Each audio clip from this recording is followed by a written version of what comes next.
Huwag maging kampante. Ito agad ang paanyaya ni Jesus sa atin sa pagsisimula ng panibagong kalendaryo ng simbahan at pagsisimula rin natin sa panahon ng Adbyento. Sabi ni Jesus sa Gospel, "Stay awake, for you do not know on which day your Lord will come." Hindi ito warning lang, kundi tungkol sa kahandaan ng ating puso. Bago ka maging busy sa mga ihahanda mong regalo at dekorasyon o dadaluhan mong parties o reunion, baka makalimutan mong ihanda ang iyong kalooban.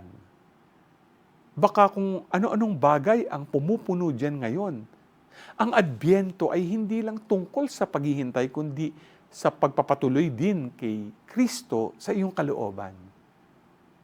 Ayain mo si Jesus na pumasok at manahan sa iyong puso. G ka ba?